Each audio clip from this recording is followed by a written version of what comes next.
Colin had a problem and a microphone to spare.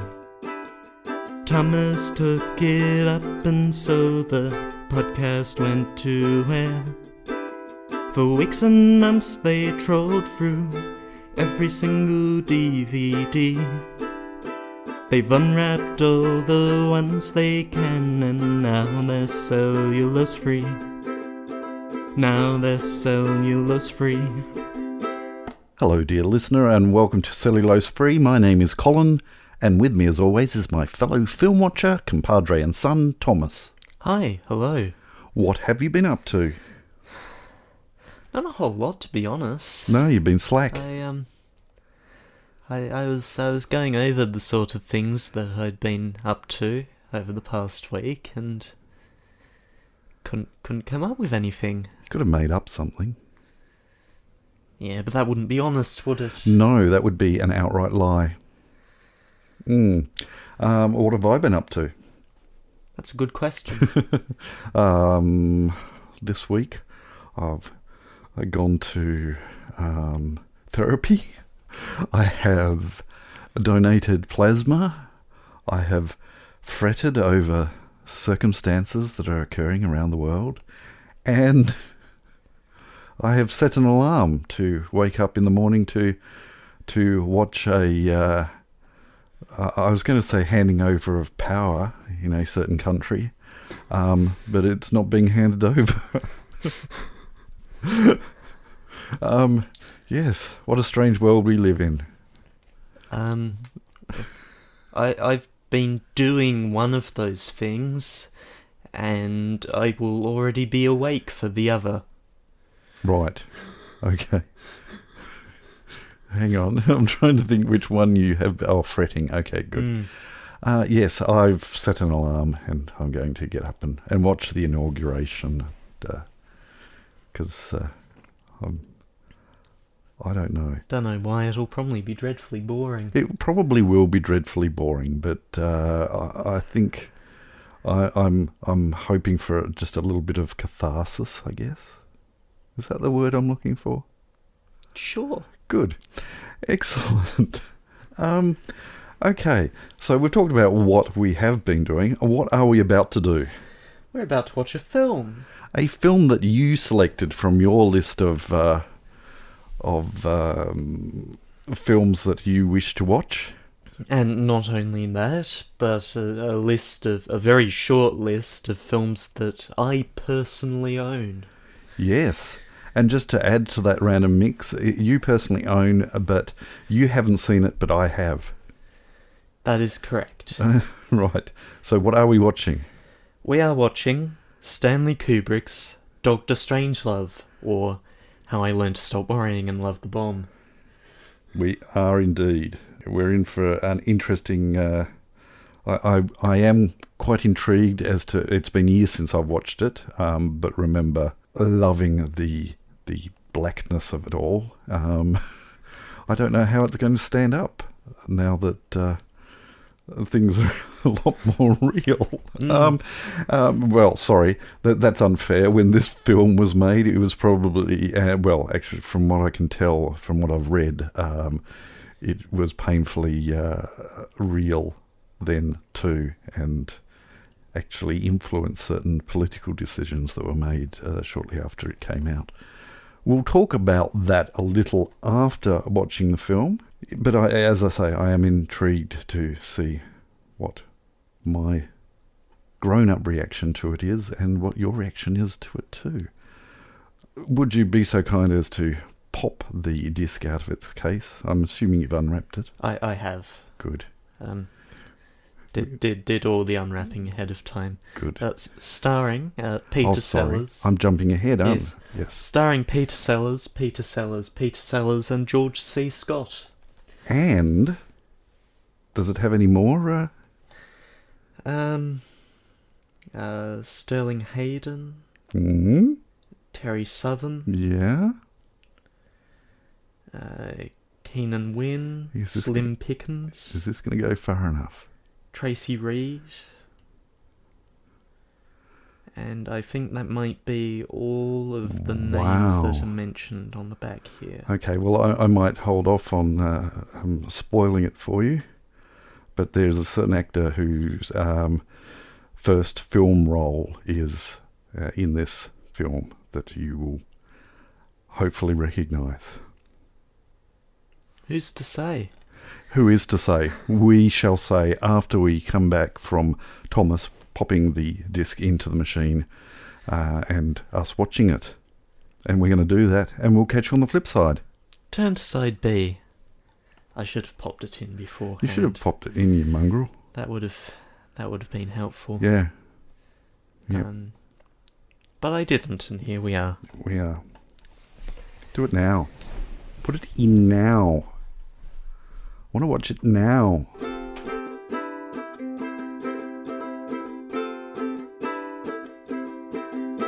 Welcome back to the Deranged Cat studio. Just a warning, the Deranged Cat is in the house.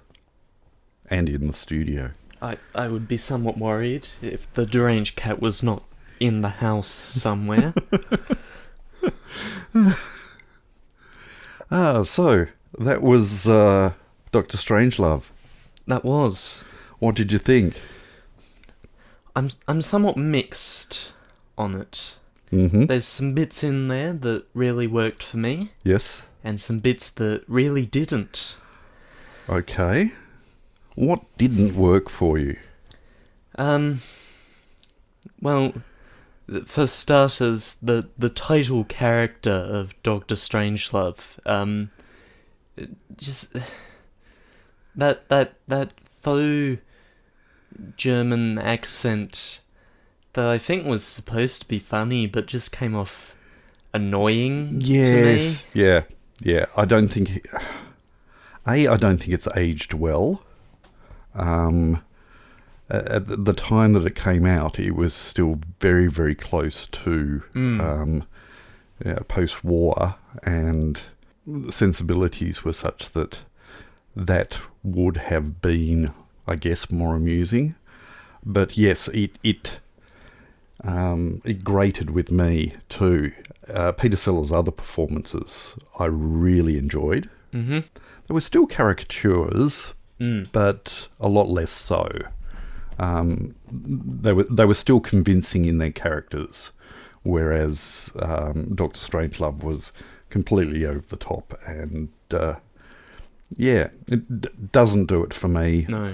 And my recollection at the time of watching is the first time was that it didn't work for me either.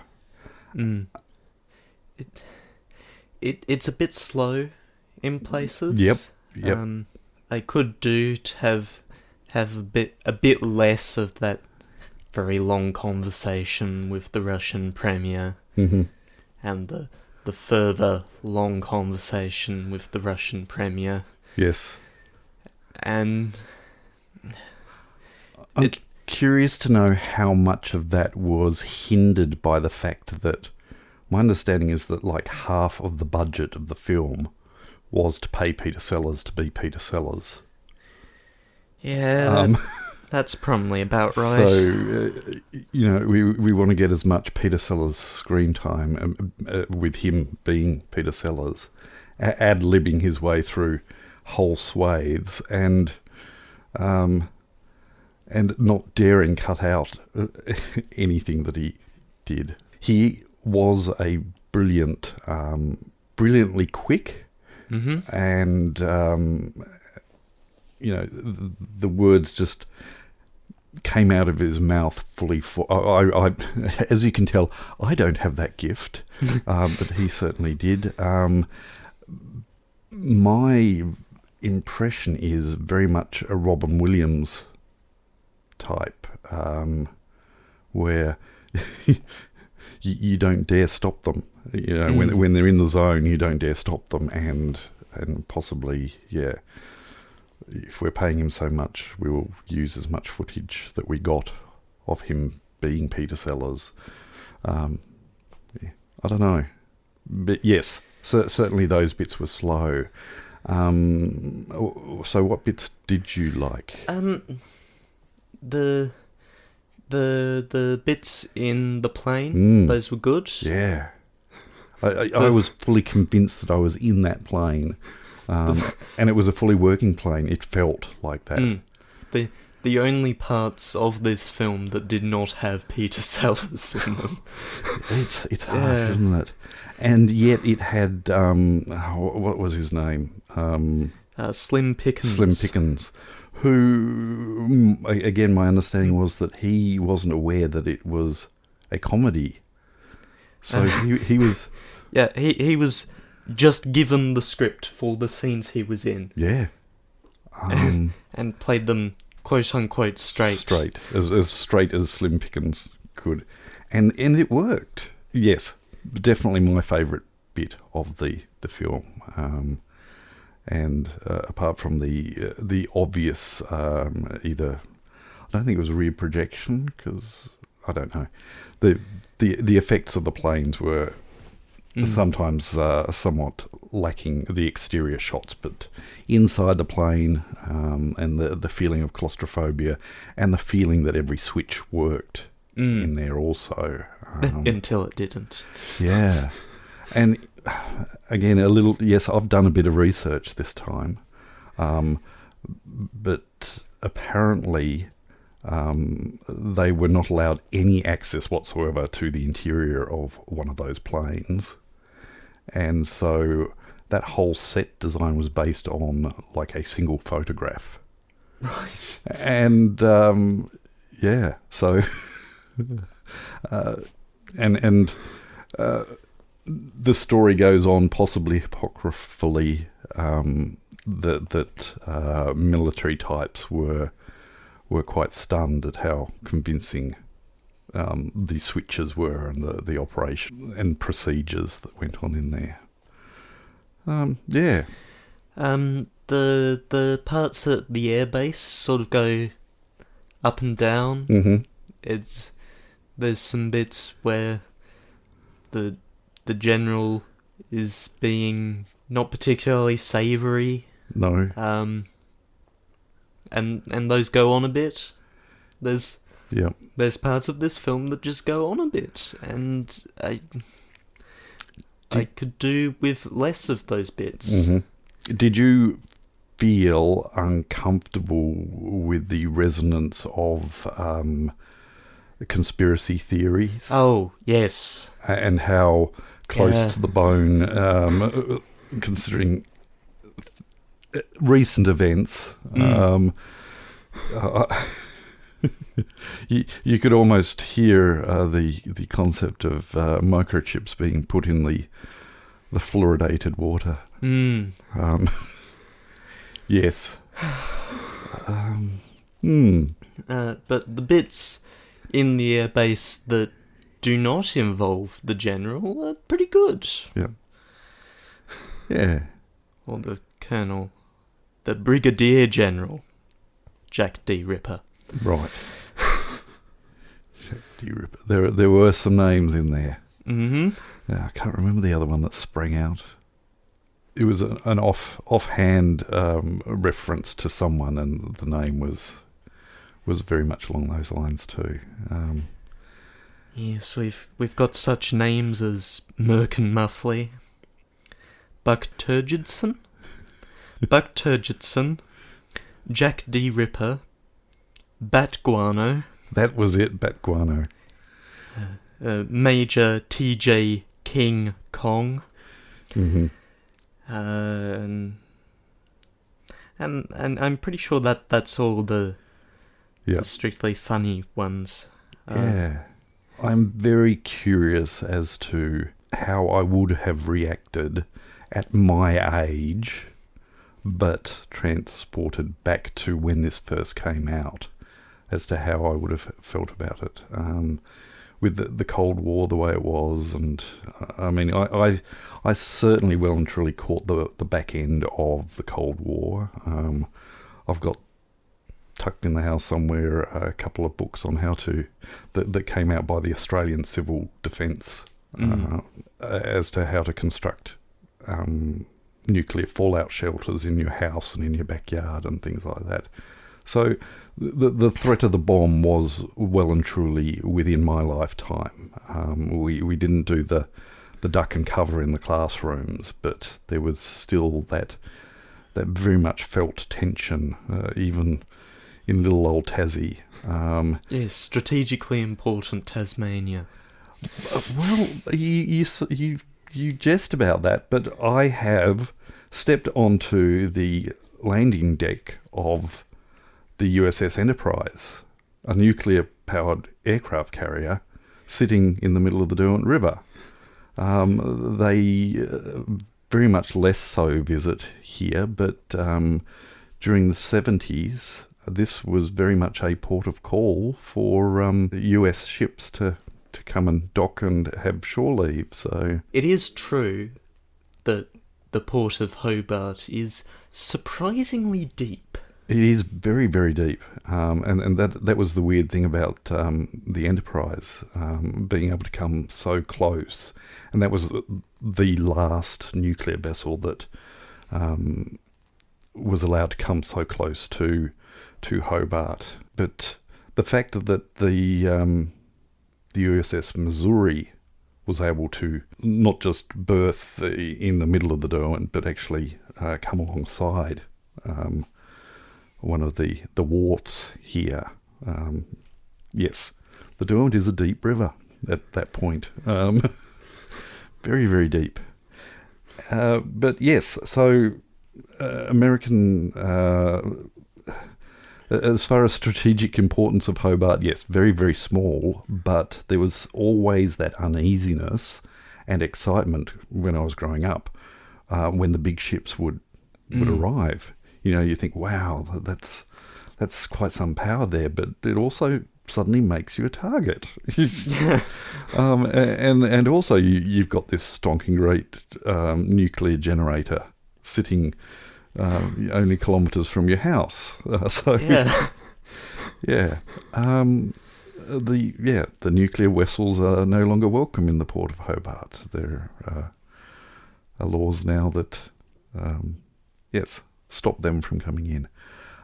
So as far as the vibe there, you know, I think that I have more of a consciousness of the world as it was when this film came out, even though it came out like 5 years before I was born. It's certainly closer to home for me than it possibly is for you. But yes, I have my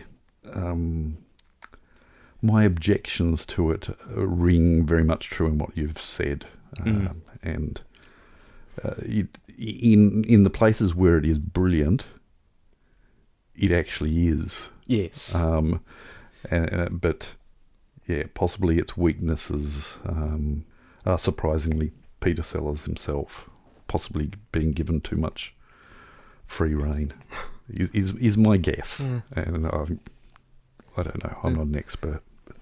The film is more important to me for its contribution to all that comes after. Yes. Oh yeah. It's very much an important film. In fact, it prompts me to put a film that's on the shelf that I don't think I've added to my list of films to revisit. I shall do that, and when it pops up, I'll be interested to see, because that has been influenced by that or came out at the same time even. I'm not going to say what it is. If anyone can guess what it is, please pop on to one of our many channels of communication and let us know. And we will give you a shout out if you're right. And we'll give you a shout out if you're wrong too. We'll give you a shout out if you talk about something entirely unrelated. Exactly. Any type of input from our dear listener is greatly appreciated. And speaking of which, thank you to those who have already contributed to films that we should watch. We had another one this week, and another two, in fact. One somewhat tongue-in-cheek, I hope. But thank you, Jeff, for your contribution. Do you have anything else you wish to say about Dr. Strangelove. No, and I think we've just now covered everything that would be covered in the next segment. Yep. So let's just swing right into, and I don't get to use one of your jingles. Oh well. Let's go and decide what's happening next week. pick a film for next week so we can go to bed. It is my turn. It is. Okay, so I am going to bring up on my movies that has our movie database on there. I'm going to select a film from there randomly. One of these days I might grab one that's not random, one that I'm actually in the mood for that I'd like to revisit, but this is going to be another random selection. I'm shaking the phone that will randomly select from my list of films I wish to revisit. Ooh, interesting. Let's see how many words I have to get into before Thomas can guess what it is. In the tradition of classic Disney storytelling comes a spectacular new family tale about a courageous young boy in search of his destiny, who finds an adventure beyond his wildest dreams. A legendary treasure map inspires an intergalactic treasure hunt when determined teen Jim Hawkins stumbles upon a map to the greatest fortune in the universe. As cabin boy aboard a glittering solar galleon, Jim is befriended by the ship's cyborg, John Silver, and he thrives under his guidance, showing the makings of a fine space explorer. Fighting for their lives on Treasure Planet, Jim and his playful sidekick Morph meet up with a hilarious robot named Ben. Together with the clever Captain Amelia, they discover a treasure greater than they ever imagined. Buckle up for thrills and excitement as the directors of The Little Mermaid and Aladdin give Robert Louis Stevenson's timeless tale Treasure Island a sensational, futuristic twist for an all-new generation. It's an experience the whole family will enjoy over and over again. That is a film worth talking about. It is. It really is. So many interesting stories to pick into there. Yes. Yep. Yes. So what are we watching next week? Treasure Planet. We are watching Disney's 2002 Treasure Planet. So we hope you can join us. We hope that you have an opportunity if you've got... I'm assuming that it's on Disney Plus. I would assume so. I would assume yes. so. That, if you want to watch along, I mean, you've got Disney Plus. They've got almost the entire... Well, no, they do have the entire canon, and I'm pretty sure that's part of the canon, so... Yes, it is, but it isn't. It's sort of one of those outliers of Disney animated films. And that's one of those stories that we can talk about next next indeed. week. I'm really actually looking forward to watching this. Yeah. So please join us next week when we watch Disney's Treasure Planet. And until then, we'll catch you next time. Bye. You have been listening to Cellulose Free. Your hosts were Colin, who produces and edits the show, and Thomas, who makes the artwork and music. Cellulose Free is recorded in the Deranged Cat Studios in scenic Tasmania, Australia. We keep track of our extensive physical media collection through My Movies, which we highly recommend. You can find links to that, as well as other places you can find us in the show notes. Cellulose Free is a Hi Hello production.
Huh.